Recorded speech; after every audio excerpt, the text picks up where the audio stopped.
കർമ്മങ്ങളൊക്കെ അള്ളാഹു കബൂൾ ചെയ്യട്ടെ. നമ്മളെ 100-ാം വാർഷികം അത് ഒരു വലിയ ചരിത്ര സംഭവമാക്കി തീർക്കേണ്ട ഒന്നാണ്. അത് അങ്ങനെ ഇപ്പോൾ അവിടെ കാണാൻ വരുന്ന ആളുകൾ തന്നെ ഒരു സമ്മേളനത്തിലുള്ള ആളുകളുണ്ട് എന്നാ ആ നഗരി കാണാൻ വരുന്നവര് അവിടെ ഒരു കൊടി കാട്ടിയിട്ട് കൊടിക്ക് വേണ്ടി ഒരു കാല് കാട്ടി, അല്ല കൊടിക്ക് വേണ്ടിയല്ല, ആ സമ്മേളനത്തിലെ ക്യാമ്പിന് ഒരു കാല് കാട്ടിയിരുന്നാണ് ഞങ്ങളിൽ കൂടി പോയിട്ട്. അപ്പൊ ആ കാലിന്റെ അടുത്ത് വന്നിട്ട് ജനങ്ങള് മുമ്പ് ഷജറത്ത് ഒരു മരത്തിന്റെ ചോട്ടിൽ വെച്ചുകൊണ്ട് ബയ്യത്തുണ്ടായല്ലോ. പിന്നെ അവിടെ ആ മരത്തിന്റെ അടുത്ത് ബർക്കത്തെടുക്കാൻ വന്നു ആൾക്കാരുണ്ടാ.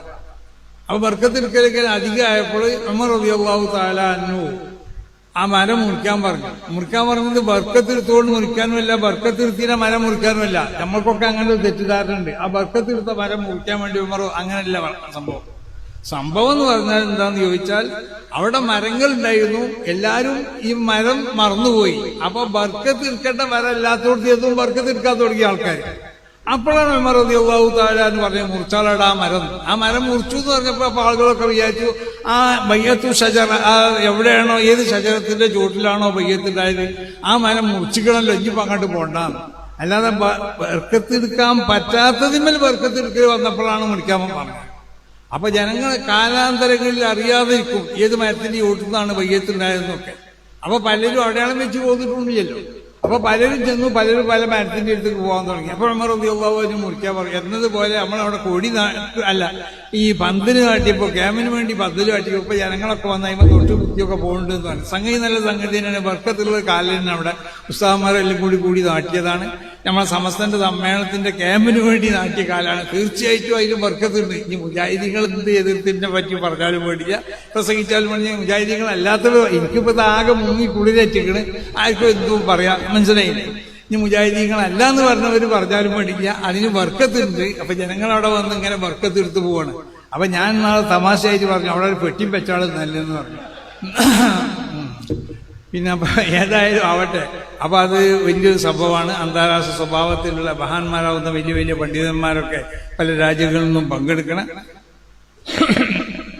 കേരളത്തിലും കേരളത്തിന്റെ പുറത്തൊക്കെയുള്ള പ്രമുഖരാവുന്ന പല വ്യക്തിത്വങ്ങളും പങ്കെടുക്കണം. വലിയ സമ്മേളനമാണ്. അതിന്റെ വിജയിപ്പിക്കണം. അത് വിജയിപ്പിക്കുക എന്നുള്ളത് നമ്മളെ സംബന്ധിച്ചിടത്തോളം നമ്മളൊരു അഭിമാന പ്രശ്നം കൂടിയാണുള്ളത്. സമസ്തയുടെ ജമിയത്തുൽ ഉലമയുടെ 100-ാം വാർഷികം അത് വിജയിക്കും എന്നുള്ള കാര്യത്തിൽ യാതൊരു സംശയമില്ല. അത് വിജയിപ്പിക്കൽ നമ്മളൊക്കെ ബാധ്യതയാണ്. അപ്പൊ അതുകൊണ്ട് അതിന് പരമാവധി എല്ലാവരും പങ്കെടുക്കുകയും വേണ്ട സൗകര്യങ്ങൾ ചെയ്യുകയും അതിന് വേണ്ട മറ്റുള്ള എല്ലാ നിലക്കുള്ളതായ പിന്നെ സഹായങ്ങളും സൗകര്യങ്ങളൊക്കെ എല്ലാവരിൽ നിന്നും ഉണ്ടാവണമെന്ന് എല്ലാവരെയും ഓർമ്മപ്പെടുത്തിക്കൊണ്ടിട്ട് നമ്മളെ ഈ സദസ്സുകൾ എന്നൊക്കെ പറഞ്ഞാൽ നമ്മുടെ സമ്മേളനങ്ങളോ അതൊന്നും ആർക്കും എന്തും രാഷ്ട്രീയം പറയാനുള്ളതല്ല. ഞാൻ മുമ്പ് ഓർമ്മിപ്പിച്ചു, നമ്മളെ യാത്രയിൽ ആരോ ചിലർ രാഷ്ട്രീയ സ്വഭാവത്തിൽ ചില സ്ഥലത്തൊക്കെ പ്രത്യേകത ഞാൻ പറഞ്ഞിട്ടുണ്ട്.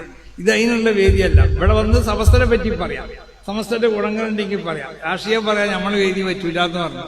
അതുകൊണ്ട് നമ്മളെ വേദിയിൽ അങ്ങനത്തെ പ്രശ്നമൊന്നും ഉണ്ടായിട്ടില്ല. വേറെ എവിടെയൊക്കെ ഉണ്ടായത് കേൾക്കുന്നുണ്ട്, എന്താവട്ടെ.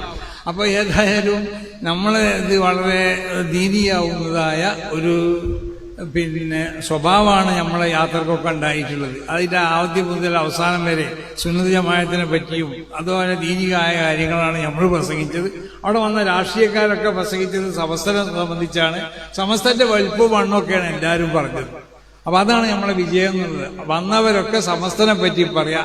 അവരെ ആശയങ്ങളോ അല്ലെങ്കിൽ അവർക്കുള്ള രാഷ്ട്രീയ സ്വഭാവങ്ങളൊന്നും പറയാനല്ല നമ്മളെ വേദി ഉപയോഗപ്പെടുത്തിയത്. അതിന് ആർക്കൊണ്ട് സാധിക്കില്ലേനും ആ സദസ്സിക്ക് അങ്ങനത്തതായ ഒരു പ്രൗഢിയും ഒരു പുണ്യമൊക്കെ ഉണ്ട്.